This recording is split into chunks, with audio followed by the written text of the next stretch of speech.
buenos días, bendiciones, ¿cómo están? Espero que se encuentren bien, ya eh, recibiendo una pequeña tregua de este frío que nos estaba atormentando. Yo digo atormentando porque yo soy friolenta, a mí no me gusta. Vamos a estudiar hoy el tema número 2, va a ser el punto número 2 de nosotros, pero es el capítulo 38 de Génesis. Y vamos a hablar sobre Judá y Tamar.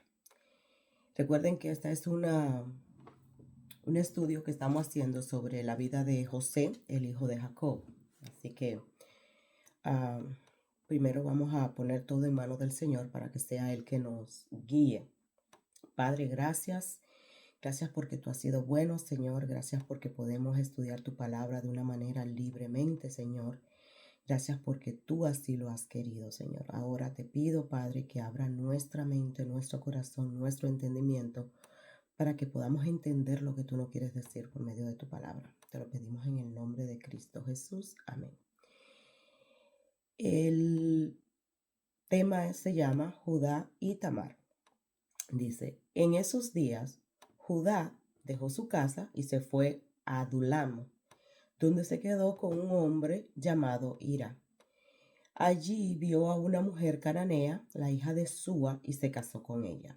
Cuando se acostaron, ella quedó embarazada y dio a luz un hijo, y le puso por nombre Después volvió a quedar embarazada y dio a luz otro hijo, le puso por nombre Onán. Además dio a luz un tercer hijo y lo llamó Sela. Cuando nació Sela, ellos vivían en Kesib. Con el transcurso del tiempo, Judá arregló que su hijo mayor, se casara con una joven llamada Tamar, pero era un hombre perverso ante los ojos del Señor, y el Señor le quitó la vida. Entonces Judá dijo a Onán, hermano de cásate con Tamar, como nuestra ley exige al hermano de un hombre que haya muerto, tú debes darle un heredero a tu hermano. Pero Onán no estaba dispuesto a tener hijos que no fueran sus propios herederos. Por eso, cada vez que tenía relaciones sexuales con la mujer de su hermano, derramaba el semen en el suelo. Esto evitaba que ella tuviera un hijo de su hermano. Así que el Señor consideró una maldad que Onán negara un hijo a su hermano muerto. Y el Señor también le quitó la vida a Onán. Entonces Judá le dijo a Tamar, a su nuera, vuelve a la casa de tus padres, permanece viuda hasta que mi hijo Sela tenga edad suficiente para casarse contigo. Pero en realidad Judá no pensaba hacerlo porque temía que Sela también muriera igual que sus dos hermanos. Entonces Tamar regresó a la casa de sus padres. Unos años después murió la esposa de Judá. Cumplido el periodo del luto, Judá y su amigo Hirá, el adulamita, subieron a Timna para supervisar la esquila de sus ovejas. Alguien le dijo a Tamar, mira, tu suegro sube a Timna para esquilar sus ovejas. Tamar ya sabía que Sela había crecido, pero aún no se había arreglado nada para que ella se casara con él. Así que se quitó la ropa de viuda y se cubrió con un velo para disfrazarse. Luego se sentó junto al camino a la entrada de la aldea de Enaim, el cual está rumbo a Timna. Judá la vio y creyó que era una prostituta porque ella tenía el rostro cubierto. Entonces se detuvo y le hizo una propuesta indecente. Déjame tener sexo contigo, le dijo sin darse cuenta de que era su propia nuera. ¿Cuánto me pagará por tener sexo contigo?, preguntó Tamar. Te enviaré un cabrito de mi rebaño, prometió Judá. ¿Pero qué me darás como garantía de que enviarás el cabrito?, preguntó ella. ¿Qué clase de garantía quieres?, respondió él. Ella contestó, déjame tu sello de identidad junto con tu cordón y el bastón que lleva. Entonces Judá se lo entregó. Después tuvo relaciones sexuales con ella y Tamar quedó embarazada.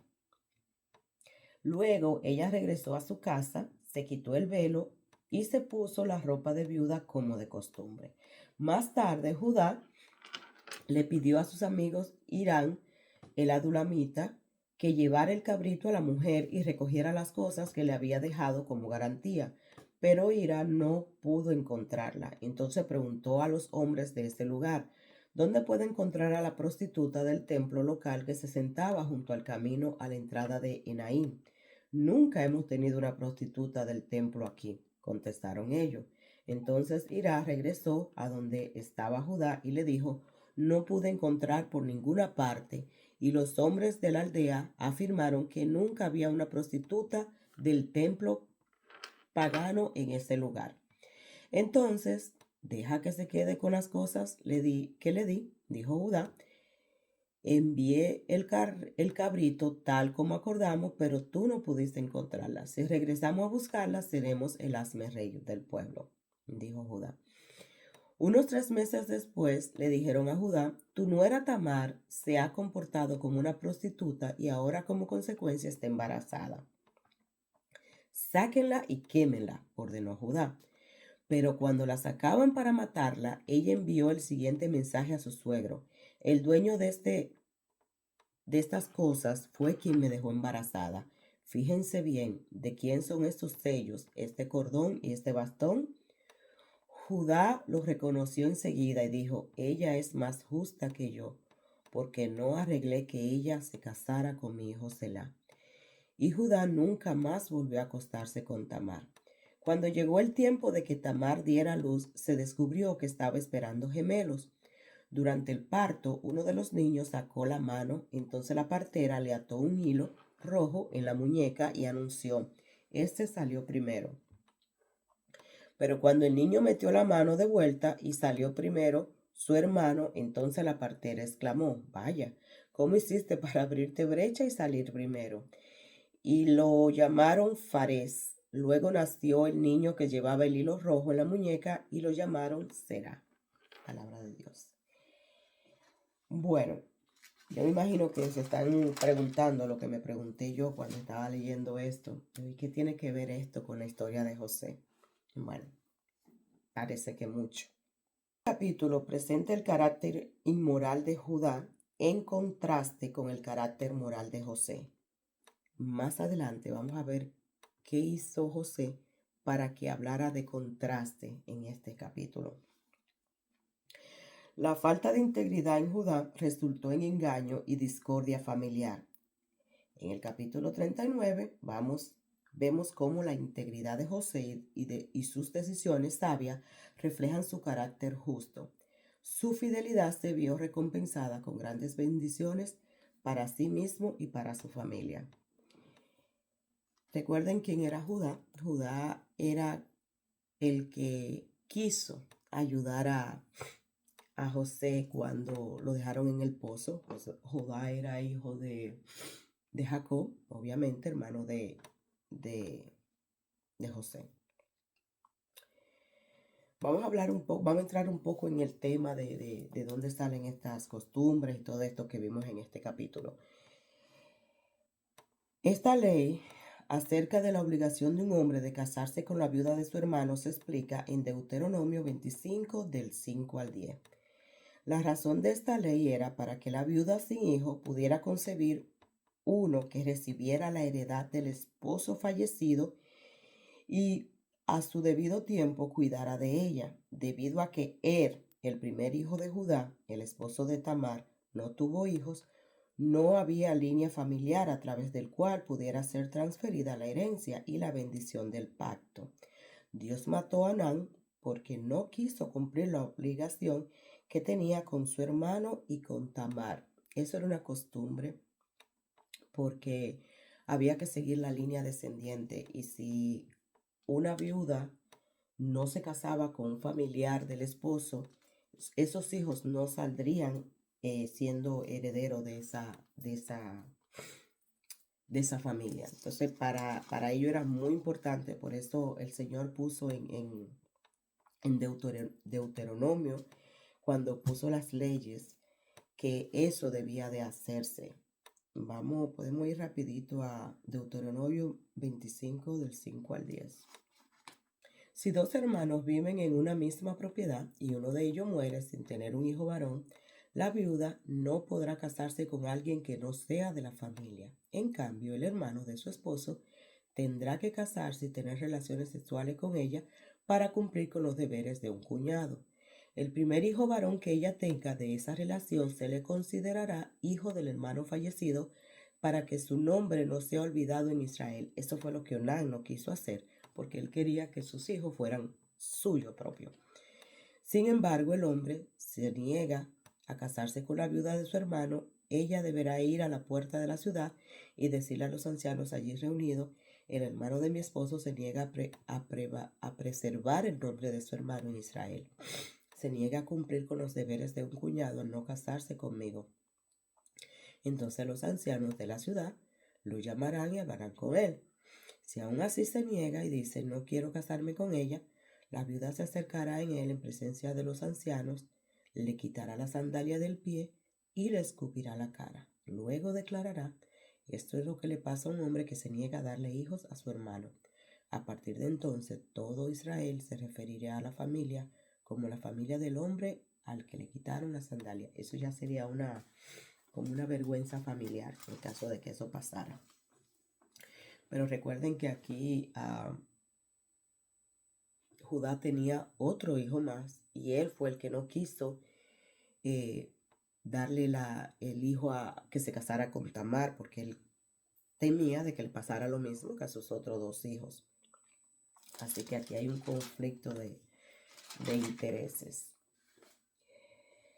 Parece extraño que en esta historia se escriba acerca de la prostitución con ligereza. Sin embargo, las prostitutas eran comunes en las culturas paganas como la de Canaán. Las prostitutas públicas servían a las diosas cananeas y eran parte de los cultos religiosos. La fornicación se promovía para que mejorara la fertilidad en la cosecha y en el ganado. Estas prostitutas eran más respetadas que las prostitutas privadas, a quienes a veces se castigaban cuando eran sorprendidas. El deseo intenso de tener un hijo y ser la matriarca de la línea de Judá fue la que llevó a Tamar a seducirlo. A Judá lo llevó su lujuria. Ninguno de los dos casos tenían justificación. Obviamente que no. Pero cada Tamar lo miró desde un punto, podemos decir, como bueno, porque ella lo que quería era ser la matriarca y preservar la línea de los hijos de Judá. Entonces, pero Judá la vio como una prostituta más, un desahogo, vamos a decir. ¿Por qué Judá no tuvo problema alguno en meterse con una prostituta, pero estaba dispuesto a ejecutar a su nuera por ser una? Para entender esta aparente contradicción, debemos entender el lugar de la mujer en Canaán. La función principal de la mujer era dar a luz hijos que perpetuaran la línea familiar. Para asegurarse de que los hijos pertenecieran a su marido, se esperaba que la novia fuera virgen y que después de casado tuvieran relaciones solamente con él. Por eso, Judá, cuando se enteró de que Tamar estaba embarazada, que era prostituta, la quiso linchar, porque se suponía que solamente debía de tener hijos con su familia. Pero, ¿cómo iba a tener hijos con su familia si tú le negaste el hijo que te quedaba para casarse con ella?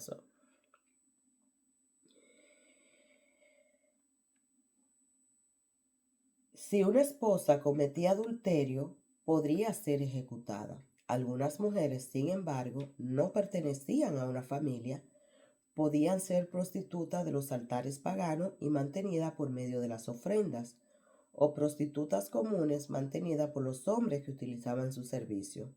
Sus hijos no eran herederos de nadie y los hombres que la contrataban no adulteraban la línea familiar de nadie. Judá no consideró malo contratar a una prostituta por una noche. Después de todo, él con gusto le pagaría. Sin embargo, estaba dispuesto a matar a Tamar porque sí, ella había quedado embarazada como resultado de la prostitución. Ese hijo no sería parte de su árbol genealógico. Vuelvo y digo, ¿cómo va a ser parte de tu árbol genealógico si no le diste a tu hijo menor? Aparentemente, el asunto de la moralidad sexual nunca le pasó por la mente a Judá. Su único interés era asegurarse de mantener su herencia dentro de su familia. Perdona, entonces eso a Tamar, el único interés que Tamar tenía era preservar la línea familiar. Ella no lo hizo por deseo, porque sí. Ella lo hizo con un propósito. Quien actuó, lo interesante es que fue Tamar y no Judá quien actuó para que él tuviera herederos legales. Mira cómo son las cosas. Al seducirlo, ella actuó más en el espíritu de la ley que el propio Judá, ya que él no quiso enviarle a su tercer hijo. Esta historia de ninguna manera implica que Dios hace la vista gorda ante la prostitución. No se me confundan. A través de la Biblia, la prostitución se considera como un pecado serio. Si la historia tiene una moraleja, esta es que la fidelidad y las obligaciones familiares es importante.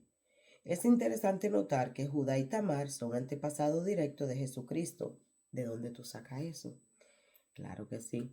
Si vamos a Mateo 1, del registro genealógico de Jesús, ahí vemos, ahí habla de Tamar. Mateo 1 del 1 al 6 dice, Abraham fue padre de Isaac, Isaac fue padre de Jacob, Jacob fue el padre de Judá y de sus hermanos. Judá fue el padre de Fares y de Será. ¿Se acuerdan los mellizos que tuvo Tamar? La madre fue Tamar.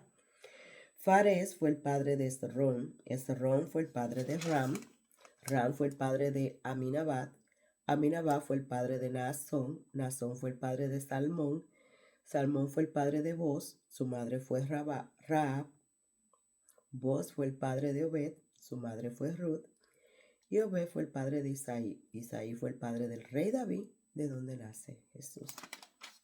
Así que esa idea que se le ocurrió a Tamar no fue tan descabellada. Como aquí lo dice, no se está justificando la prostitución, obviamente que no, pero gracias a eso Jesús nació del árbol genealógico de Jacob. Un sello era una forma de identificar que se empleaba para autenticar los documentos legales. Por lo general era un diseño único, tallado en piedra y montado en un anillo o collar que era inseparable de su dueño. Las personas ricas o de gran prestigio utilizaban sellos para imprimir marcas en el barro o en la cera como una especie de firma. Obviamente, ya que Tamar tenía el sello de Judá, podía probar que él había estado con ella. Muy inteligente Tamar. Hay que dársela. Muy inteligente. Muy inteligente y a la vez eso fue, digamos, que lo que le salvó la vida a ella, porque si ella no hubiese tenido eso, no tenía cómo mostrar que había sido Judá el que se había acostado con ella. Cuando Tamar reveló que estaba embarazada, Judá, que sin saberlo la había embarazado, quiso matarla. Judá había encubierto su pecado, sin embargo, reprochó a Tamar. Muchas veces el pecado que tratamos de encubrir en nuestras vidas es lo que más nos molesta de otro. Y es cierto. A veces nosotros estamos haciendo cosas malas, sabemos que estamos haciendo cosas malas, pero vemos a otra persona que está haciendo lo mismo y eso es lo que nos incomoda porque decimos, reflejamos en la otra persona lo mal que lo estamos haciendo nosotros también. Entonces, cuando llegamos a ese punto, ¿qué tenemos que hacer? Hacer un alto, pedir perdón a Dios por el pecado que nosotros estamos haciendo. Y cuando nosotros sabemos que el Señor nos perdonó, entonces podemos perdonar a aquella persona que está haciendo el mismo pecado que estábamos haciendo nosotros, pero ya podemos perdonarlo porque sabemos que el Señor nos perdonó. Así que tenemos que tener mucha cuenta, mucho cuidado cuando somos tan ligeros para juzgar los pecados ajenos, porque somos muy rápidos en hacer eso, en juzgar pecados ajenos, pero muy lento para ver los propios de nosotros. Si el pecado de otra persona le indigna, es posible que usted tenga esa misma tendencia a pecar y no quiera reconocerlo. Cuando reconocemos nuestro pecado y le pedimos perdón a Dios, y le pedimos perdón, Él nos perdona a nosotros y a nosotros se nos hace más fácil perdonar. Así es. Así que siempre me gusta terminar con unas preguntas. ¿Qué pudimos aprender sobre este tema? Recuerden que ustedes también pueden poner sus comentarios ahí en la parte de comentarios de qué le pareció el tema y qué pudieron aprender de este tema, de este capítulo. A mí en lo personal puedo decir que a veces actuamos de una manera que no es la más convincente, no es la más justa, pero si tenemos pendiente el por qué estamos actuando de esa manera y sabemos que al final es algo que va a ser recompensado o que lo hacemos quizás por un bien, entonces podemos pensar, ¿hay otra manera de hacerlo para no hacerlo mal o esta es la única manera? Entonces ahí ya cuando nos hacemos esa pregunta decidimos como personas pensantes que somos, decidimos, bueno, lo voy a hacer o no lo voy a hacer o ya encontré otra manera. Esa es una. Otra lección que para mí tuvo es tener palabra, porque Judá prometió a Tamar y era ley en ese entonces de que cuando el hijo de él, Selá, estuviera con una edad ya considerable para casarse, lo iba a casar con Tamar para que la línea familiar siguiera, y él no cumplió. Entonces a todo esto vino este inconveniente de todo lo que pasó, del adulterio, de la prostitución, del embarazo y todo eso. Pero sí debemos de tener palabra cuando prometemos algo. Y Tamar, a final de cuentas, no actuó de mala fe, porque ella lo que quería era tener un hijo de su familia, de la familia que le habían escogido a ella. Así que tener palabra es muy importante en estos tiempos. Padre, gracias. Gracias porque tu palabra siempre es buena, tu palabra siempre es agradable, tu palabra siempre es perfecta.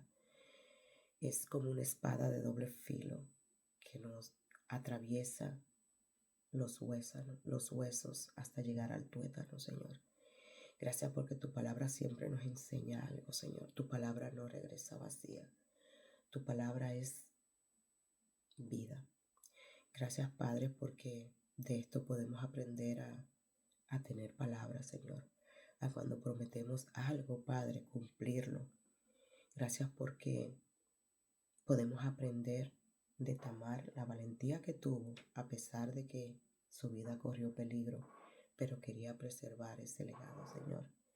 Gracias porque vemos en ella también una mujer de carácter que se arriesgó para que tu hijo naciera,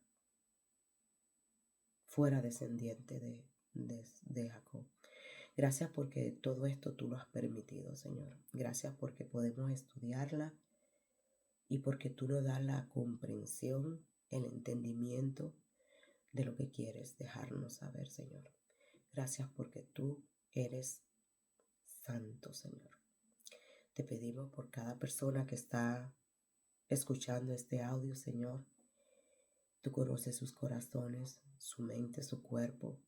Tú sabes lo que está pasando mentalmente o físicamente, Señor. Te ruego por tu misericordia que los ayudes, Señor, y que sientan tu poder, que sientan que no estás solo, que tú estás con ellos, Señor. Gracias por este día, Señor, lo ponemos en tus manos y que se haga siempre tu santísima voluntad. En el nombre de tu Hijo, nuestro Señor Jesucristo, oramos. Amén. Amén. Gracias y nos vemos en el siguiente video.